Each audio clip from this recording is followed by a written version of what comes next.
Hi, it's Terry Ensberg. I want to read you a longer quote today from Madeleine L'Engle. She wrote A Wrinkle in Time, but this one is from A Swiftly Moving Planet, and it expresses the way I feel during this historical time. At Terra, in this fateful hour, I place all heaven with its power, and the sun with its brightness, and the snow with its whiteness, and the fire with all the strength it hath, and the lightning with its rapid wrath, and the winds with their swiftness along their path, and the sea with its deepness, and the rocks with their steepness, and the earth with its starkness. All these I place, by God's almighty help and grace, between myself and the powers of darkness. This is a strange time in history and an unprecedented time in my life. Now, my life is very short. Any human life is a fraction of a blink of an eye in historical time. But still, these are our strange times. And here's a list of the things that give me this ominous feeling right now. And I do my best to keep my videos not political, and I'm continuing to do that. So the first thing on my list is the election, and whichever side of the political divide you're on, you have to feel unnerved right now. We have issues coming up with this election that if we've ever had them, it hasn't been in living memory. It's very tense. It's not clear that the results will be honored. There are so many unknowns surrounding this election that it is crazy. It just feels crazy to me. The pandemic is happening, and that has far-reaching consequences. You go into a store and the stuff you're used to seeing isn't there, and that's certainly not killing anybody. I mean, if you can't get the brand of whatever toilet paper, bread, or whatever that you're used to having, but it's still an unnerving, unsettling idea because it shows the weakness of the supply chain. Whether you start at a field or a factory, all the links of the chain to get the product to a grocery store are points that it can break down, that the supply chain can break down. And that's a lot of that adds up to a lot of points.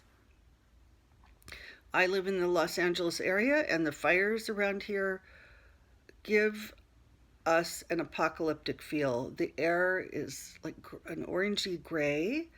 It's dark all day, like it's 4 o'clock in the afternoon all day, is what it feels like, maybe 5. We go out, there's ash on the car, there's ash everywhere. Very dreadful feeling goes with that. And then it's everywhere. It's not just us, it's Oregon, it's Northern California. I think there are 20 fires total. So that is on a primal level, it is scary to see and feel the effects of fire that's out of control. And then there are chronic riots around the country. That's scary too. Uh, Another thing that is unnerving is that family members cannot be with people in the hospital. And at my age, in my 60s, we always know somebody who's in the hospital. And it's it's necessary. I fully acknowledge that. But it's never happened before. And it adds to the stress of illness and injury. And the final thing that is part of this package of dread or doom is the United States Post Office not functioning fully, being underfunded, being precarious, and our government not taking effective action to correct that situation. So now people aren't getting prescription drugs when they need to, and just other necessary mail is not arriving, or it's arriving late. All of these things add up to this feeling that Madeleine L'Engle captures so beautifully, of wanting to hold on to the good in life, of not losing track of it, of wanting to place it between me and the forces of darkness. I know that sounds so dramatic, but these are dramatic times.